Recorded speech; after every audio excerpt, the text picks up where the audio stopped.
Welcome back. I'm Brandon, the HBAR Bull, and I do some contract work for the HBAR Foundation. Today, we have an interesting collaboration between a couple of innovative platforms in the space. We have Roy, the CEO of PrivacyCheq, Sean, the founder of Dropp, and Sushil, the CEO, to tell us all about it. Welcome, guys. Thanks for having us. Thank you. Thanks for having us. Good to see you again. This one I'm looking forward to because I've always been fascinated with micropayments. It really wasn't possible before a highly efficient DLT like Hedera, and Hedera being the most efficient on earth, I'm certainly interested. So, Roy, to kick it off, can you give us a quick recap on PrivacyCheq and how it uses Hedera? Sure. Well, we are not a startup. We've been around for about 7 years in what's called the consent management space, which is the need for companies that gather private information to show a user what they're going to do and get their permission before they do it. That's part of all these privacy laws that are coming out all over the world now, GDPR in the European Union, CCPA and CPRA in the US. And now literally most countries, Brazil, Australia, Japan, even China, has a privacy regulation that says you have to tell people what you're going to do. Of course, in China, the government can do whatever they want with the private data, but we'll let that go. So we have been in that space, and we have observed as the regulations have forced the companies to really tell people what they're going to do and ask for their permission. The number of people that give their permission or consent is very low, because it's like, I come to a website and says, hey, can we track you for the rest of your life and make money off of watching what you do and send you ads for stuff that you may have searched once on the web? We all find that to be creepy, and very small percentages of us give their consent. So this has created a big problem for the ad networks, and for subsequently from the ad networks for the publishers, apps and websites that live off of advertising, because their revenue stream went from 100% when they were just stealing data to 5 to 10% down. And so to improve that situation, we have added this incentive to the consent process, which was something that wasn't possible until we found Hedera, because Hedera has the ability to process the very high volume of transactions that you can imagine how many ads are displayed every second in the world. And some percentage of them are converting. Maybe it's 2, 3, 4% of them, but it's still, the numbers are still stupidly huge. So what we are doing is trying to lift that percentage of consent by including the user in the economic data flow that their private data makes happen. So the name of the product is called Consentive. We have been at this for over a year. We've been talking to the guys from Dropp for probably 6 months. We're actually using the consent service, or the consensus. I knew it wasn't consent. Yeah, so we're using that to manage the very high volume transactions that our system creates. I gotcha. All right, so Sushil, we'll get into what you guys are doing together soon, but can you just give us a quick overview of the Dropp micropayments platform? Oh, absolutely. Thanks for inviting us. So Dropp is a micropayment platform. It is specifically built for small value transactions. So right now in the market, in the last 20 years, the digital market has done very well. You can buy almost everything online. You can buy a video, you can rent a video, you can buy content. But almost all of that monetization that's been done by the merchants has always been either free, where you have put ads on it, or it is by a subscription model, right? So the consumers don't have an option to buy in small increments, in small purchases, right? There is, and the reason that's the case is because the transaction fees for small value goods is very high, right? If you look at most of the payment platforms out in the world, the cost of a transaction for, let's say, $1, let's say if you want to buy something for $1, it's about 40 cents. Sometimes it's even 48 cents with one of the popular payment platform out there. So that means if you want to sell anything for $1 or anything under $20, actually, it becomes really expensive. And that's why you see more and more merchants out there selling products on a subscription basis when it comes to digital services, right? So we build a platform that becomes really, really economical, right? Just to give you an idea of the of the market itself. Just in the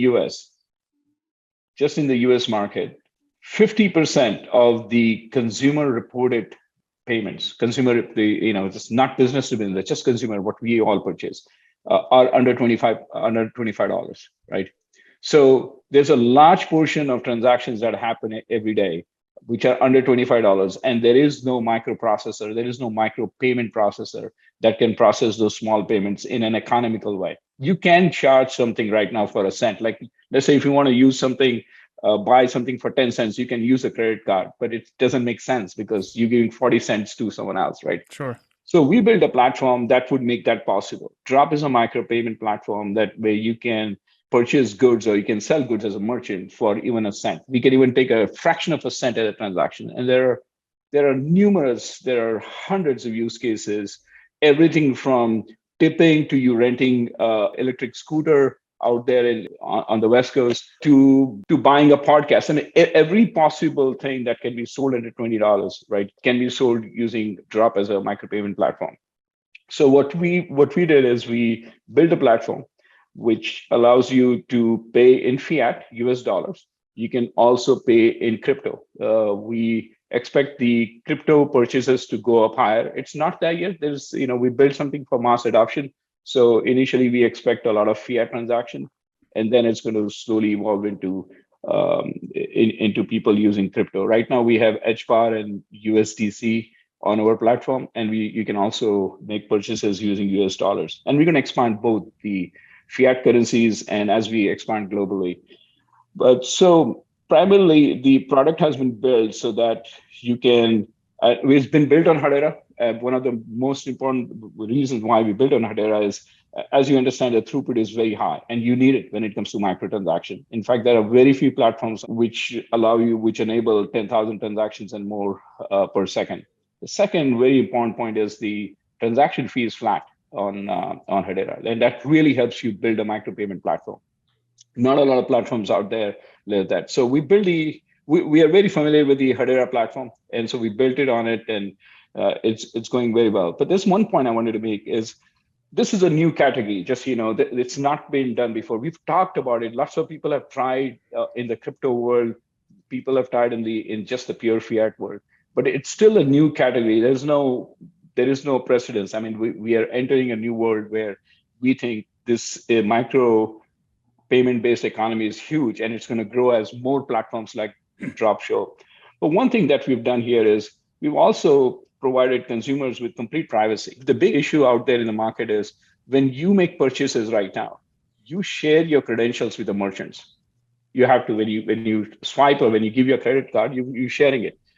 Dropp has been built where you don't share any of your credentials. Most of the hacking, most of the fraud that happens in the market happens because someone hacks into the merchant and then your details are shared. And you've seen that with Equifax and almost every site out there.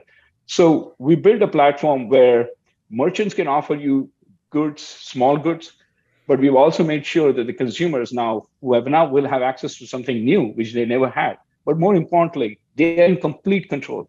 So the whole idea about the Dropp platform, and we can talk more about these features, is the consumer is in complete control.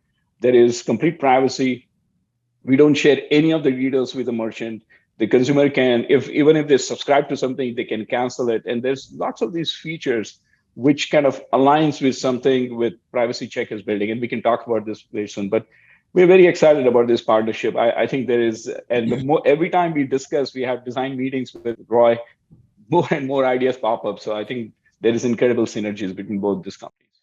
Yeah, well, you're addressing something that's critical because, we're very familiar with small value things that we consume online, but they're done one of two ways. You talked about it. They're either bundled together like the New York Times, with a subscription service, or they're done through ad revenue. And with ad revenue, of course, you become the product. You're not the customer anymore. If you're watching a YouTube video or you're reading an article that's free, you are the product. You aren't the customer. And you guys addressing that is certainly critical. Sean, Dropp is behind several Hedera use cases. Can you explain some of the other applications that are using it? Sure. I'd be happy to, and they'd be happy as well. So there's an Our World out there, who I'm sure you're familiar with. We've been working with Glenn McCready and his team for some time. They have a very unique platform for pay-per-use consumption of ebooks, and they've got some fantastic New York Times bestsellers like Cheryl Bradshaw on their platform. So they're not only using Dropp for what we call pay-per-use use cases, but also micro royalties. So the creator economy and micro royalties and direct payments to artists and content creators has become critical for Dropp, right? And it's made possible through the distribution mechanism of Hedera Hashgraph, right? And so I can pay you, okay, I can pay Inara their fee for running the platform, but at the same time, the author has their wallet and they're getting paid instantly, okay? And so that's a repeating paradigm that we're replicating across the creator economy. One of our biggest merchants is Subscribestar. They're an independent subscription platform for musicians, artists, and educators. And the same model applies, you know, whether you're tipping your star or whether you're paying to subscribe to their content. By using Dropp, the content creator is actually gaining 30% more revenue than using a credit card, right? It's pretty profound. Two other music-related use cases is from Krister Axel, fantastic guy. He came to us. You know, there's this huge undercurrent of Hedera Hashgraph fans that are in our ecosystem. They tend to find us more than we find them. And his first site, Chill Filter, is highly curated music by him. He's both a musician and a developer, right? So he's got the perfect skills, and that's very common, by the way. Yeah, I think it's based on math. Yeah, I see all the guitars in the background that Roy always has. He's also put up a new site called GetSeen.app, and it's a submissions platform for not just music, but also written content. And he exclusively takes payment using Dropp, which is fantastic. And then, you know, we're in discussions with a lot of different Hedera ecosystem partners. DollarZing is out there. I just spoke with Jarek Foley and his son Brent yesterday, and they're bringing gamification as well as charitable donations on top of Hedera Hashgraph and are looking to use Dropp as their payment method. So we're very excited about that. It makes perfect sense for political donations, charitable donations, cause-based donations, where again, that $1 or $5, $1 going through Dropp, you know, you've got at least 90 cents going to the cause, right? Versus 50 cents, okay? I did a chart yesterday. I'll call out PayPal. A $1 transaction, they're taking 51 cents. On Dropp, it's 5 cents, right? So we think we've got a really compelling business model there. Well, it sounds like you're off to a good start. Now, after listening to you already, this might be less true, but privacy compliance and micropayments kind of seem to be unrelated. Can you explain how your two platforms came together and what you're building? I guess I'll take that because I'm the one that came to them with this. Yeah, micropayments and privacy. Who knew? I kind of explained it when we started. What we're building is a system that goes along with consent management, or what people know as these ugly, annoying cookie banners, which is morphing into something better now, where the user is actually getting paid when their privacy generates revenue. When we envisioned this a year ago, it wasn't really possible until we found Hedera, because that is really the machine that could handle all of this activity. The next thing that we got onto after we've developed this, you know, we've got our HBAR grant. We're like, geez, you know, if an ad network signs up for this, how are we going to make it easy for users to have a dashboard where they can manage what they're doing, where they can receive these payments? We, of course, could build it, but we always have an approach of, is there something better in the market that we could partner with that would, you know, aggregate 2 + 2 equaling 5? So we sort of found Dropp, And what Dropp has done is they've created this wonderful app and this ecosystem that's really designed to handle small payments. It's not like, oh, well, if we hook up with PayPal, it doesn't work properly because it's sub $1. Our system doesn't always work on fiat. So the incentive that let's say you're a game publisher, the incentive you may give your people may be power-ups in the game. It could be virtual currency, Smurfberries or whatever. So PayPal and all of the traditional money handling sites are just not going to be able to deal with that. And so as we found Dropp and started to look into that, they're already doing loyalty programs. They have virtual currency. It was kind of a marriage made in heaven because these guys are also an HBAR Foundation grantee, and it was sort of became obvious. But when I approached them, we all sort of said, yeah, this might work. So that's the answer. It was sort of dropped out of the sky. No, absolutely. So one thing that I missed out when I described Dropp is a payment platform for a consumer to pay the merchant, but the merchant can also pay the consumer, right? It's a bi-directional payment method, and it really emulates what happens in the digital environment. Like when you buy something, the first thing that you do is, if you like something, let's say you read listen to someone's podcast, the first thing you do is you share it with your friends. And we think that when you share that and someone else buys that, you should also be getting an incentive, and the merchant can do that. So we built a system where if you download Dropp, by the way, it's on Android and the Apple Market Store. You can download it. You'll see there are transactions that you made, the payments you made, and there are credits. And the credit aspect of it is there's a lot of synergies between PrivacyCheck and us, because as consumers give consent or join the consentive network, that ecosystem can be completed because they would get credits. And we can talk about what kind of credits they are, but just think about credits. You did something, I'm going to give you an incentive. And that incentive ends with Dropp, because Dropp is sort of a bi-direction. You can make a payment and you can also get a credit. Now, that credit can't be between peer-to-peer. It's really from a merchant. In this case, they are the merchant. And the credit would come there. And it could be of any type. But so absolutely, there was, as you said, management in heaven. There's a lot of synergies between. But the second aspect of it, and I think I mentioned that before, consumer is in complete control. So not only can you say, yes, I give consent on this website, and you can share my information and you give me an incentive, I agree to it, right? But that information is also could be stored on the Dropp wallet. So Dropp has this thing called authorization, where let's say if I give consent to a website A, Dropp manages that, could manage that. And that's the design that we're working on. And then at some point, I don't want to give you consent. I could actually kill it, meaning delete it and say, yes, and he gets the message. So that's actually a requirement of the privacy laws, is that you must be able to easily revoke your consent. And when you do, the use of your data has to stop. That's our back end handles that, but Dropp really provides the friendly user interface for people in their pocket, in their smartphone.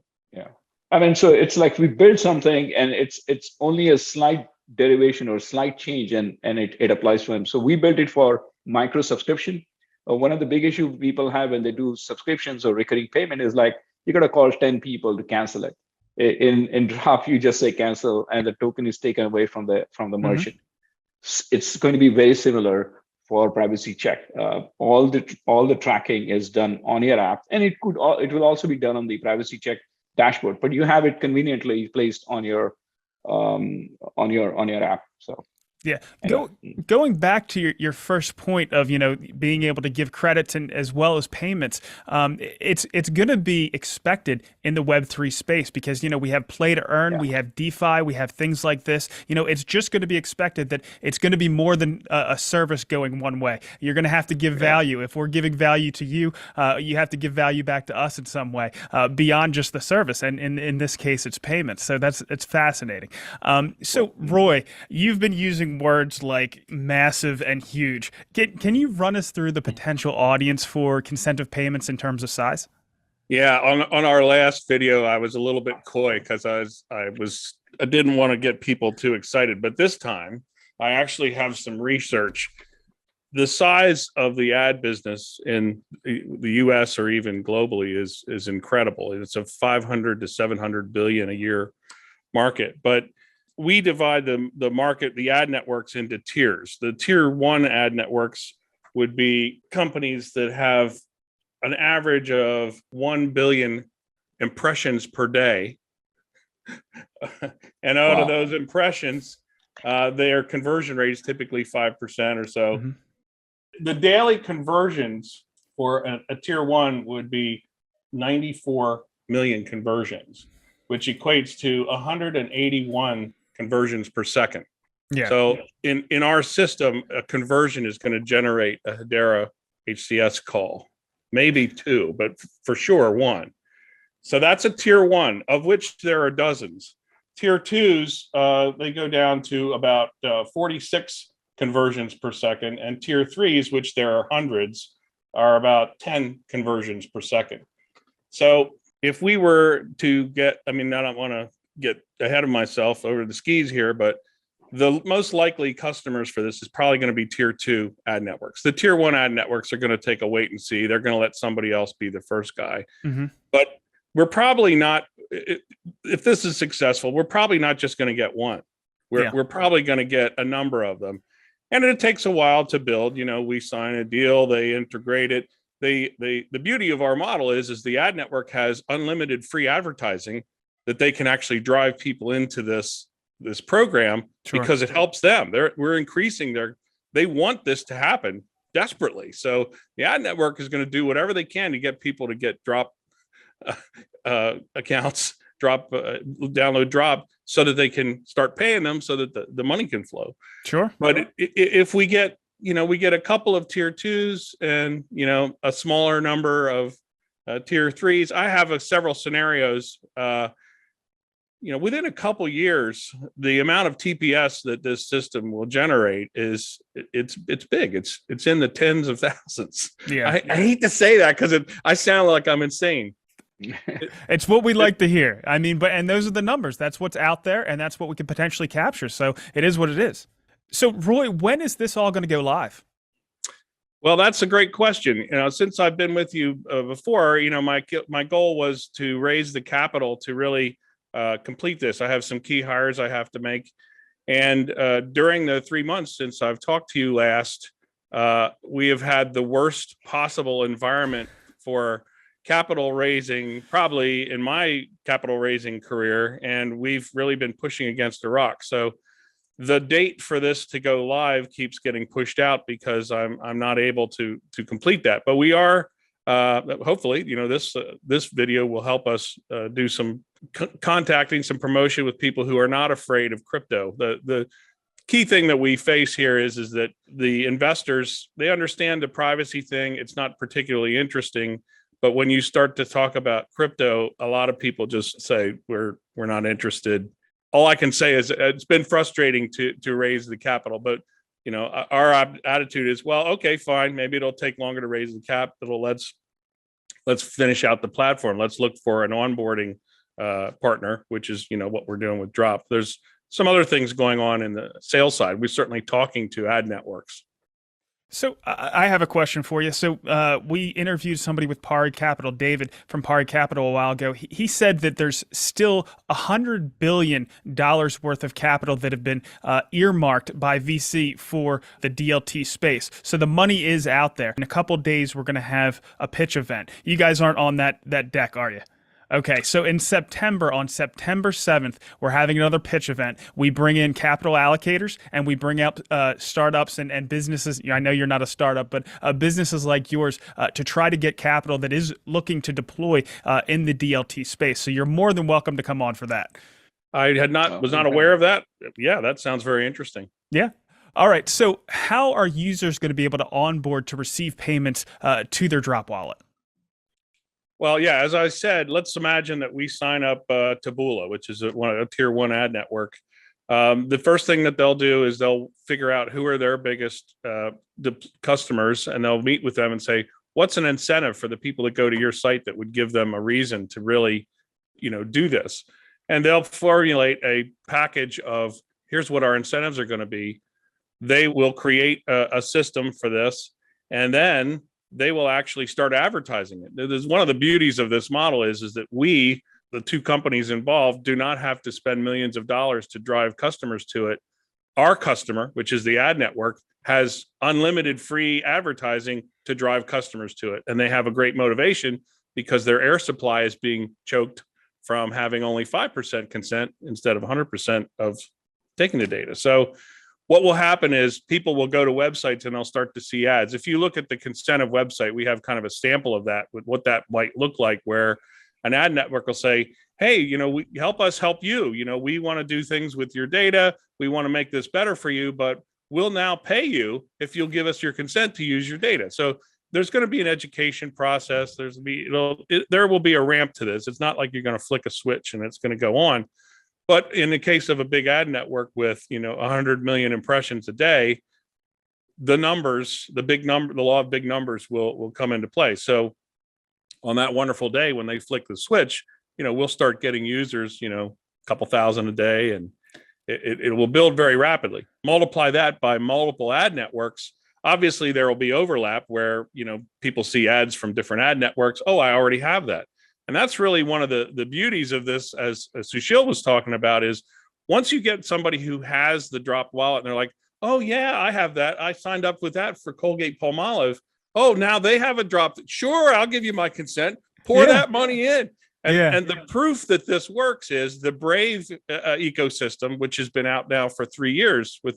They pay a thing called a Brave attention token for advertisers that are within the Brave walled garden. Our model is slightly different. It doesn't tie it into a browser or a particular ecosystem, but fundamentally, if you offer people a tip or money for doing stuff with their privacy, Brave proves that 20-30% of them will take it. All right, so Sushil, when it comes to consentive, what forms of micropayments will the Dropp partnership enable? Oh, sure. Excellent.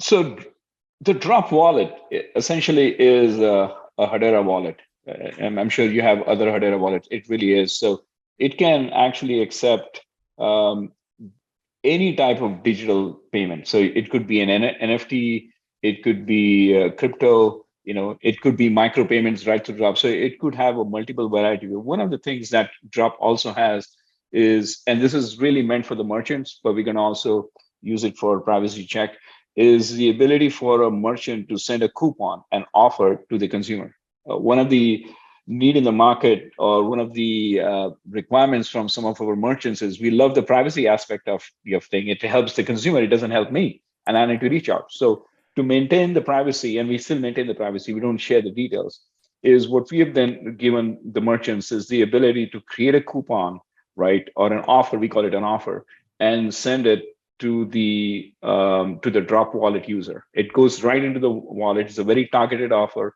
and it activates instantly when, or you have to activate it, but then you can use it on any of the Dropp ecosystem. We're going to use a similar method. So it could be PrivacyCheck could send us money. It could be micropayments. It could be, US dollar. It could be crypto, depending on what the ad networks want to give an incentive. It could be NFT, it could be a batch, it could be coupons. It could also be, and I think we mentioned that earlier, is we're working on merchant reward points. One of the big issue in the market is when you use a credit card or when you use any other system, is the credit card company has their own reward points, but every merchant wants to give you something to make sure that you come back to the coffee shop or to the digital network where you shop. We have a customized reward points for the merchant, where the merchant signs up with us, and we using Hedera's token system, we create a loyalty points. We call it a reward system. Similarly with PrivacyCheck, it could be just a reward point that they will push to us and they will get. So it's up to our imagination what we want, but the Dropp wallet would enable all of that, all of these different methods. Just just going back to your previous question on the onboarding aspect of it, we just had a design session with PrivacyCheck. It's going to be there's going to be very little friction in terms of when you sign up with PrivacyCheck and you give your consent and you say, yeah, this is the incentive, I'm ready to accept it. Either at that point, that consumer who's given you consent could be a Dropp wallet user or might not be. Either way, there's a unique token, or in this case, might even be an email ID that's going to be shared between PrivacyCheck and us, and then we'll onboard them instantly. Like they will get an email. If they're not a member, they might even get an SMS if they do give us their phone number. And then instantly they get onboarded on our platform. And if they have a token, then we know it's from PrivacyCheck. But more importantly, then they'll get a message right on their Dropp mobile. Are you okay accepting incentives on the Dropp wallet? And once that connection is made, that's it. It's really, we worked on this. It's going to be really seamless. I would say very little friction. There's always some friction, but very little between how we onboard. And that's the key. What the question you had asked is how do people get onboarded on PrivacyCheck, and then how do they get onboarded? And there's always friction there. But in this case, I was really glad in our last design meeting that that friction is going to be very limited, and we could actually make it almost seamless. So that's another victory we had in terms of how we would onboard a customer. It helps when you're giving people money. Yeah, they're the friction. They're willing to put up with a little bit of friction if they get something at the end versus the other way. That's exactly what I was thinking. I already have my Dropp wallet, and I certainly want to participate, and I'm certainly incentivized to do it, with the payment. So I'm looking forward to it. Now, this is a little bit off the consentive topic, but Sean, sure. Dropp is the entity behind one of the most used explorers on Hedera, DragonGlass. How did that all come about? Yeah, so that's an interesting story. I'll give a shout out to our sister company, OpenCrowd. So OpenCrowd's been in business. It's a design and technology services company. It's been in business since 2005, still operating today. Dropp was spun out from OpenCrowd, okay? OpenCrowd continues to do business with other Hedera ecosystem partners as well. But since 2017, OpenCrowd has been a development partner of Hedera Hashgraph. And so we have been working with Manson Lehman, going back to 2017. We worked on various different components, which, we can't talk about across the network, but about 6 to 8 weeks before the OA launch, okay, we all came to realize in OpenCrowd that there was no front end to the Hedera Hashgraph network, okay? So we had a big team, we had additional resources at OpenCrowd. We specialize in user experience, for cutting edge applications. So we built DragonGlass on our own so that the network would have a front end, right? And we all have a sincere common interest in making Hedera a success. So we knew there needed to be an Etherscan for Hedera, right? So there was no mirror node back then in the day. And a lot of people think, some people think DragonGlass is a Hedera product. Some people think it's a mirror node. It's actually not, it's actually neither. Now it's owned and operated by Dropp. But we actually read the actual files directly from the nodes for DragonGlass, right? Okay. So it's sort of unique. It's a complete data as a service platform. It's primarily 99% of it is all Hedera Hashgraph. But as we see USDC coming to Hedera and it's on 8 or 11 different networks, DragonGlass can connect and integrate all those networks. It's built that way. So it's not a mirror node, but it has some other additional advantages. We add some, value added, features and functions to it to make it more usable. And of course, we have continued to enhance it. There's tokens have just been implemented. Staking is coming. DeFi functions are coming. And it worked out really well because we actually did the alpha launch for Dropp on DragonGlass. So we got to eat our own dog food, and we exclusively sell data on DragonGlass using Dropp, right? So a lot of people hear about Dropp and they're like, okay, it's for buying, videos and music, but cloud data is a big use case for Dropp, right? And so we literally sell, like 1,000 APIs for 69 cents, on Dropp. So it's worked In my out. opinion, the most interesting thing about Dropp is enabling the pay-as-you-go publishing model. I get a link to a New York Times thing, and I have to subscribe to read that one article. It's a blocker. But if I could pay $1 to read that article and not have a subscription, I would do that every time. And I think that's going to be huge for Dropp. Yeah. No, I Brandon, completely agree. Yeah. I just wanted to add to that. Now, I'm glad you asked the question on DragonGlass. We keep talking about Dropp, but DragonGlass is the underlying engine. And one thing people don't realize is it's massively scalable. I mean, it is an engineering feat. We got 78 servers that are constantly, we keep in speed with the Hedera network. So when you see thousands of transactions here, we go directly to the node and get that data. It's like it's a complete data pipeline. It's very similar to what PrivacyCheq would need in their infrastructure, because we basically are going to the network, getting that data, it gets completely processed, and it goes to this engine called Elasticsearch. So when you search on DragonGlass, it's all indexed, real-time indexing, which is really expensive. And we have all the data from day one, from OA. All of that data, even if it's consensus, we have not deleted it. So it's a massive, I don't know what we're going to do with it, but this is I think 4 or 5 terabytes of data. It might even be more than that in our index. It's a massive index. It really is. At some point, we'll have to start purging some of it, but it's massive. So I'm glad you asked about DragonGlass. We have a whole team that works on that. So. Yeah, well, I use it a lot, so I appreciate the work you guys have put into it. All right, guys, we're going to go around the horns and get some final thoughts. Sushil, do you have any final thoughts that you'd like to pass on to the community?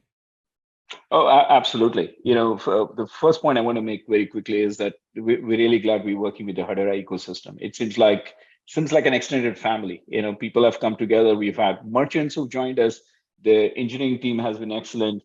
And now with the new focus on the DeFi world in the Hedera network, that's also going to help Dropp. So I look forward to, I'm really glad that Dropp made the right decision. Technically, I know it was right, but you also need that partnership. And I think that has worked very well for us. And I'm sure it's going to work very well for privacy too.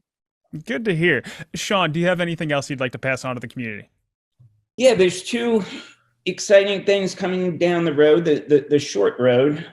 One is there's a Dropp Shopify app that's into Shopify right now. So we're waiting on final approval there.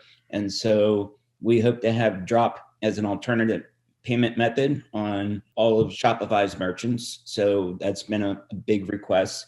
The other big request is from WordPress sites. So we are developing a Dropp WordPress plugin, and that should be out in the next quarter. And so is the merchant point of sale. You can actually physically, it's not all digital. There'll be a point of sale you can download as a merchant on your app and accept payments. That's been a request steadily with some of our banking partners that they need a physical point of sale. So that's coming out too. All right, exciting. And Roy will give you the final word. Oh my. Well, I don't really have anything to push beyond what we've been pushing for the past 40 minutes, but I would just make the point that it's really gratifying to see within the Hedera ecosystem, since we first announced our thing, the support we've gotten from other unrelated people, obviously the foundation, but then being able to find a company like Dropp that we can partner with, where we get a 2 + 2 = 6 or 7 kind of an outcome. Imagine what the Hedera ecosystem is going to be like when you multiply this by another year and all of the different developers that are coming into Hedera from other networks that keep crashing or are turning from POS into POW. There's going to be an explosion of this, and it's gratifying to watch. I want to thank the Dropp guys for partnering with us. I think, again, I think I ended the last one by saying the future's so bright, we need sunglasses, but I still feel that way despite the state of the world right now and the price of HBAR. Yeah. Well, this is how networks go exponential and get exponential users. It's because of all the collaboration that can happen in this space. Guys, I've loved this conversation. Thank you so much for coming. I appreciate your time. Thanks for having us. Thanks for inviting us. Thanks, Roy.